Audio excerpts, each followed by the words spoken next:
It's Talking Tuesday. Welcome to the podcast daily. Trademark that. I know. We're getting that. We own it now. I declare trademark. That's how it works, folks. That's how it works. That's Bill Landis. I am Austin Ward. Ohio State back on their normal weekly schedule. So Ryan Day and Jim Knowles expected to talk later later today, which is Tuesday, about Ohio State and Maryland. So we are going to get a sneak peek at all of Bill Landis' questions for the Buckeyes Brain Trust. I wrote my 5 questions for the Buckeyes this week, which was a lot more extensive and potentially, I don't know, negative than I thought they would be. There are things to nitpick with this team. Yep. Things to talk about. Last week, kind of held off on that.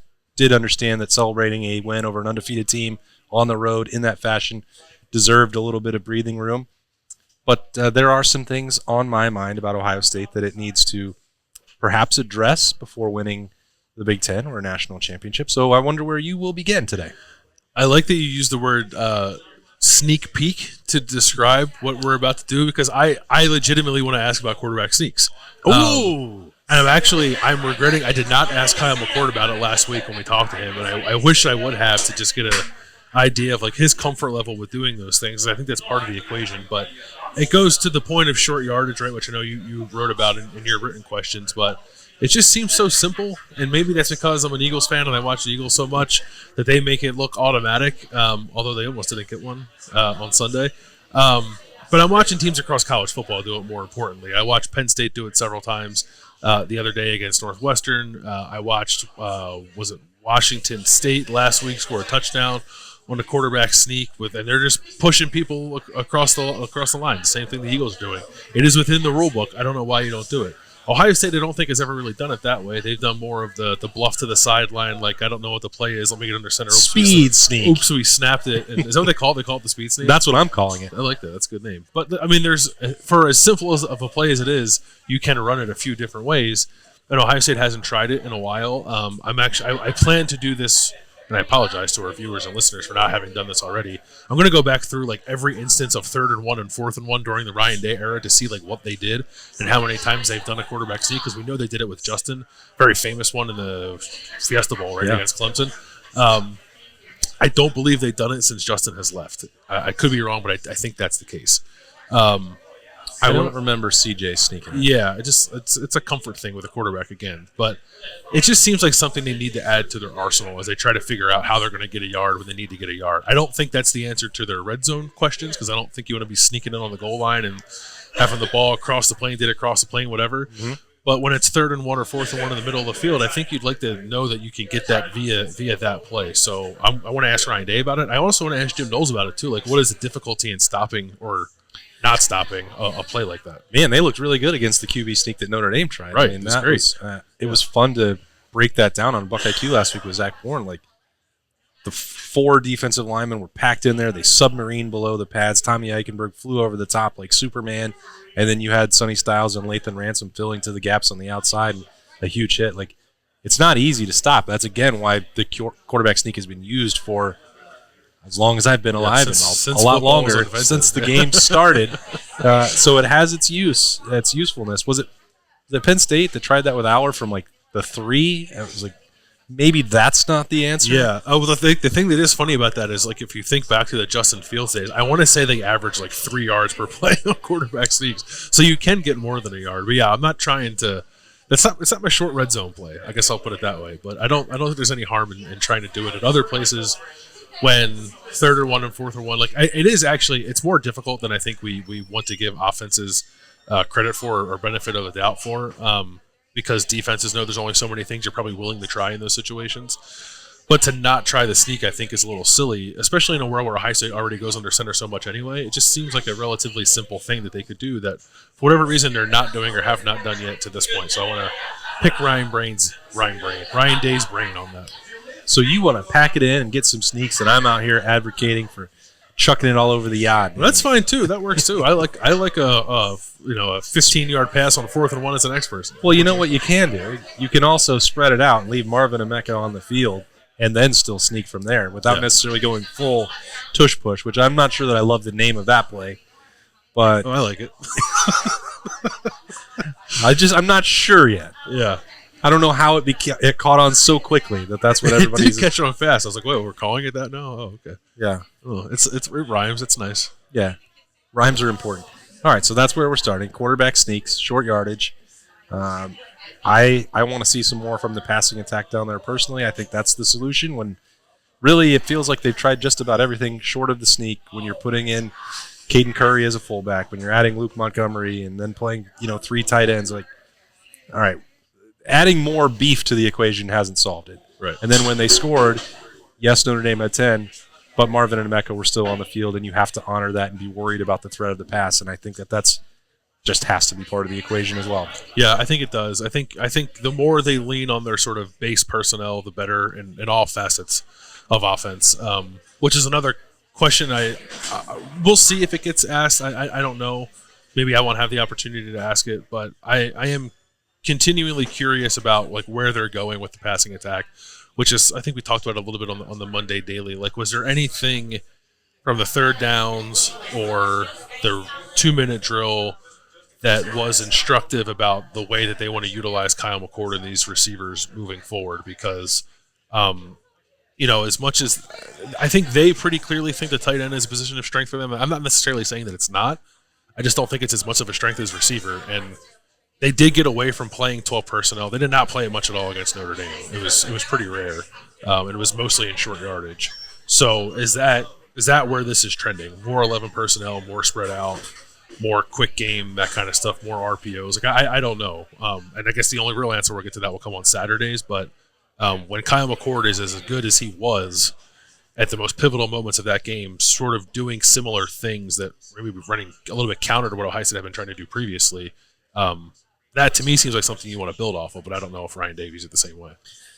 I was trying to think about that a little bit more after we talked on the Monday episode about like taking the lessons of the plays that are working when their backs are against the wall, which are their best concepts. And we used to see that all the time, and that was just be how they would slice everybody up and march down the field. And like Don Brown in Michigan had no idea how to stop the crossers in the mesh and all that other stuff across the middle of the field. And it seems like there was, and I don't know, this is pure speculation, like Ryan Day maybe had felt like other defenses were catching up on how to defend that. He's like, well, this can no longer be the base component of the offense. We need to evolve to something else. But most everybody else I still don't think is equipped to stop it because there is so much skill on that team. Right. You can call like the zone plays that help negate some of that, but you still have to be able to run with them, right? You have to have the athletes, I think, to do it. I think zoning off rather than playing man helps somewhat, but I don't think it's a magic bullet to stop it. And it does.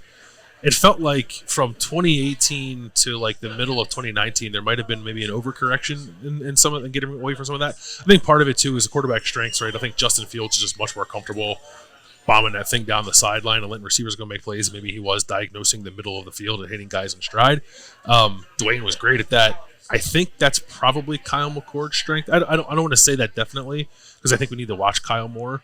But I think he has the touch and the vision and the anticipation to work in those areas of the field, perhaps more than we've seen Ohio State do in the first 4 games.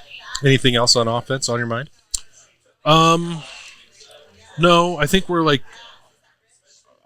you can be critical of offensive line play, I think, if you want to, and I think I have been and are still curious about it, but I don't anticipate anything changing there. So maybe just like getting a continued evaluation from Ryan Day and where they are, sort of generically. And then like a general, like what's up with Marv's ankle, I guess, is probably a pretty important question too. Yeah, he's a guy that I said it several times last week. He needed the off week. I don't think he would have been at full strength if they had to play Maryland on Saturday. The off week came at a good time for everybody collectively after the physical toll that the Notre Dame game took, but specific to Marvin's ankle. Like we know that on Wednesday he still went out there, he taped it up, he was still on the Monarch, he was still catching balls. Like he would have probably played no matter what because he did. He didn't even miss a snap after Notre Dame. After testing that out and getting that looked at and putting some tape on the outside of the cleats, like he's as tough as they come. Sometimes that part is overlooked. Kyle McCord tried to make that point a little bit more on Wednesday, and I've talked about that before, like with some of the training camp issues that he worked through, the big hit against Indiana last year with that ankle. Like just because he doesn't talk about it and he's never listed on the availability report doesn't mean that he's going out and playing at full speed in every single game. And I think it would have been pretty clear that on Saturday he wouldn't have been. I don't know how much more progress you get 1 week later, but you assume it would help in some form or fashion. I just don't know the extent. Yeah, I will say this. As someone who's sprained my ankles a whole lot, like to different levels of severity, some very bad where I couldn't walk for days and others more minor, I thought it was good that we saw him walking, like even putting weight on it on that Wednesday after the Notre Dame game. So I think if he ends up being limited, or I think he'll play. Like I don't think we're alert for Marvin not playing this week. It'll be precautionary. I think Ohio State probably hopes that this game can get a little lopsided early to protect Marvin. But I think, if they were playing Michigan on Saturday, I think he'd be suited up and ready to go for the whole thing. Yeah, you do whatever it takes in that situation. And you look at Maryland defensively, I think there's probably an assumption that Ohio State doesn't need to be at full strength to score points against them. But maybe I'll be wrong. We'll find out on Saturday at noon. Defensively for the Buckeyes, what's on your mind for Jim Knowles? So I talked about this with Doug on Kings of the North on Monday. So for those who didn't watch that, this will be new. For those who did, I apologize for repeating myself. But they are they're more like bend but don't break than even I realized, which is I don't think is a bad way of doing business. It's just a very stark change for Jim Knowles. Sure is. And what he's done in his career. And we've talked a little bit about that with him over the last couple of weeks, but I still think there's more to dig into there, like the impetus of it, his comfortability with it, what this summer was like trying to formulate a plan, knowing that he wanted to operate that way, or maybe he didn't know that and he kind of came across or came to the conclusion at some point deeper into the offseason, closer to the season. I don't know, but they're really good at keeping teams out of the end zone, which is the only thing that matters. They've given up 5 touchdowns this year. If you look at stuff like available yards, like more kind of in-depth advanced stats, like available yards and first down rate, they don't look very good. But then on the flip side of that, they're about as good as you possibly can be at keeping teams out of the end zone. So if that's all you care about, then that's all you care about. And they're eliminating explosive plays. And I think those are the two things, right? Last year they gave up a bunch of explosive plays, and when they did, they were usually touchdowns. This year they're negating both of those so far. I think Maryland will be a good test of that, or a better test maybe than they've seen most other weeks. But I think it's really difficult for coaches to change, especially in the middle of a season, or from one season to another, and not have it be more gradual. So I kind of want to know where Jim Knowles is with all that, because he's doing a thing that I think many of his colleagues would perhaps not be willing or able to do. There may be an element of this where you can add to the aggression as needed. Mm-hmm. And just because the first month of the season was more bend, don't break than Jim Knowles is known for or comfortable with, or however you want to phrase it. If they decide that they need to they can do that. If the offense takes enough steps forward, they're like, all right, Jim, you can go ahead and try and force something to happen here. Bring a blitz or get creative to get after the quarterback or whatever, confusing coverage to try and get an interception, whatever. I think there may be a part of this where Ryan Day and Jim Knowles have a clearer understanding of what is needed from each other than they did a year ago. And that's coming from outside. I'm just trying to analyze what we see. It shouldn't be that much more difficult if the base stuff, if the bottom line bend but don't break approach is working fine. You don't have to change it, but you can. There's more. It'd be easier to ramp that up potentially than to scale it back.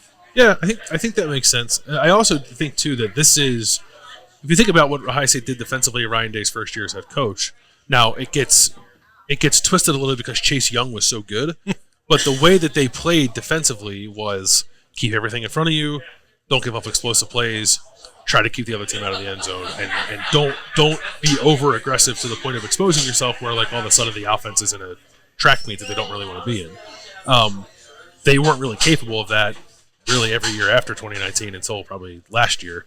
So this, I think, more or less jives with what Ryan Day wants from his defense. So I think it's pretty clear that that's where the edict, if you want to call it that, came from, to play more this way. But I do think you're right. I think if you're, and they're not I think they're just sort of they're just playing, right? They're not I don't think they're willingly like saying, "Hey, don't go get the quarterback. Don't try to." Like they're just like kind of lining up whatever happens, and they've been pretty stout, I think. But we know the athletes they have. So, and Jim Knowles uses words like unleash in the offseason with a guy like C.J. Hicks. Maybe that's still on the table. It doesn't have to be C.J. Hicks. It could be anybody. It could be Sonny Styles. It could be Lathan Ransom. We know that there's more in that bag in terms of like pressures and simulated pressures and all that stuff that Jim Knowles can go to whenever he wants. And I think that mere knowledge from other teams is actually helping them, because Jim Knowles' talking point this year has been not so much aggressiveness but unpredictability. And I think like playing it fairly straight up, but having that little seed in the back of an offense's head, like, hey, at any time this guy can do a zero blitz, and we don't know when he's going to do it, I think is actually to Ohio State's benefit, as long as they're not actually constantly zero blitzing. On every 3rd and 9? Yeah, on every 3rd and 9. Right. Okay, yeah. What else is on your mind? I wrote about the pass rush as well. So yeah, I think the pass rush is a good one. I think that something we talked about like the last week or so about just generally finding a little more depth on the defensive line, I think could help them. So what does Jim Knowles think of like Hero Canoe, or we saw like Jason Morlos's black stripe after the Notre Dame game? Like, is he someone who potentially could get a few more snaps here as the season goes along? And then what the plan is like for Caden Curry and Kenyatta Jackson, because I'm sure you and I are like-minded, and we thought both those guys would probably be a little bit more of the defense than they have been, especially in the Notre Dame game when they basically didn't play. That was pretty surprising to me. Not that I expected them to play a bunch, but for Jack and JT to play literally every snap, and I think they did play every snap, right? That was not what I expected. So what needs to happen with those two guys in particular at defensive end for them to supplement what you're going to get from JT and Jack? Yeah, that part was interesting, because when I was looking at the win rate percentages, and they weren't very encouraging for Ohio State. I mean, Kenyatta Jackson was in this arbitrary cutoff point that I had, which was comparing them to Penn State and who was above 15%. And there were 4 for Ohio State, and Kenyatta was the 4th. And they he didn't play a single defensive snap against Notre Dame. And yeah, I'm not talking out of both sides of my mouth. I do think it's important for this top line starters for JT to play as many snaps as humanly possible. I don't quite put Jack Sawyer currently in that same boat. And that's I don't think that's – I'm not saying that as a slight to Jack as much as a compliment to JT and the work that he's put in. He was still able to deliver 2 of his finest plays on the final defensive drive of the game after playing every snap. So that part is true, that you don't have to use got to stay fresh for the fourth quarter as your justification for rotating. But if the effectiveness is not there, and this is the part that I can't say definitively, maybe Jim Knowles is happy with the way they're grading out on the pass rush. He said before the Notre Dame game, he felt that way. Like, they weren't upset about it, and the sacks and the number of hurries and pressures and all the other things. Like, he felt that they were playing well. And if that's truly the case, fine. I mean, they're giving up 8.5 points a game. That's pretty darn good without some of this other stuff. But when you're playing Penn State or Michigan or competing for a college football playoff, I think it's going to have to probably be better than what it has been. And solely relying on those 2 at defensive end is probably not the path forward. And that's more not that they can't play well at the end of the game, taking every snap, because they did a decent enough job against Notre Dame. But maybe it's a different look for Caden Curry or Kenyatta Jackson, whether that's kicking inside in the Rushman package or just a different person to come in on a 3rd and long. I don't know. I'm not the coach. That's Larry Johnson's responsibility. But there's the 2-man approach didn't seem like that's sustainable in the long term. That's the thing for me. I've gone back and watched the defense now a couple times against Notre Dame. I'm less on like the they got worn down train than I was watching it initially. But I worry about the season long impact of that. Like if they're going to get to the Michigan game and JT, Jack, and Tyleik Williams have all played like 600 snaps, like I don't know, that doesn't feel great. So I think you want to, in a game like this, coming up against Maryland, or the Purdue game the week after that, or like literally anyone else who's not Penn State and Michigan, and maybe Wisconsin, we'll see how that goes. Can you find ways to steal a little bit of rest for those guys that you can get in the bank and then use at the end of the season? Because I'm with you. You want your best guys on the field in the most important moments. It just feels like those 3 mainly. Mike Hall is like right on the cusp of being on a similar level to them in terms of snap count. They're playing a lot, and I just worry about the season-long toll of that. But I don't have much of a problem with playing your best guys for every meaningful snap when you're playing a team like Notre Dame. Yeah. And again, my thing has never been that absolutely any situation, no matter what, leave the starters on the field like that. The point was largely for some of these other games that we're talking about, maybe Maryland, Purdue the week after that, or Rutgers, like let them take them all early and then get the game over with and then let them rest. Over the course of a game, I understand that you have to use sub packages. That's the way the game works. I still don't think that was like a negative or harm to Ohio State against Notre Dame, but I think that maybe Kenyatta, from the outside, just watching those limited snaps, Kenyatta and Caden Curry may be able to bring something that's a little bit different than what Jack Sawyer does. Yeah, that's a point worth making, I think, over and over again. It's not merely just playing. It's like they both – Caden Curry's motor is ridiculous, and he's like also a weird body type for his position. I think he's hard to prepare for. And Kenyatta is long-levered and I think probably faster off the ball than Jack and JT are. And it's a different style of defensive end. Why not throw that at an offensive line to see how they handle it? It's not that they have to split 50-50 reps. It's like you have some change-ups. Why not use them? Sure. And it was just a little odd to me that they didn't use them against Notre Dame. All right. Anything else? Going to ask Jim Knowles what he thinks of the Birds being undefeated. Off to a good start. Seems like Philadelphia is a little unsure about this unbeaten start.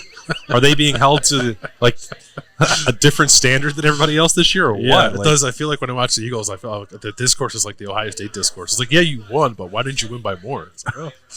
I'm like, I find myself thinking that too. I was like, I get it now. I get it. You're in those shoes. Yeah, it's like I understand.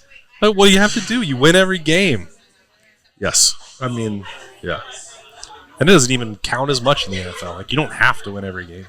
But Jalen Hurts pretty much does, so. He does. He's pretty good. Yeah. And they quarterback sneak it a lot. They sure do. It's very effective. That's why it's on your mind, because you watch it every week with the Birds. I do, because they run it 6 times a game, and it always works. All right, so we'll get into all of that. A lot of quarterback sneak coming later on Tuesday, I promise. Bill is fired up for that. We're going to get into that with Ryan Day and Jim Knowles. Their press conference will be later on today, Tuesday. Thanks for joining us to start it on the podcast daily. A lot more coverage coming. Some Snappy Jays later on today. When's the next Kings coming? That Wednesday? Well, Kings of Columbus on Wednesday. All right, and then some Buckeye Q betting show. Everything back. A normal week for Ohio State as they get ready for Maryland on Saturday at noon. He's Bill. I'm Austin. We'll talk to you later.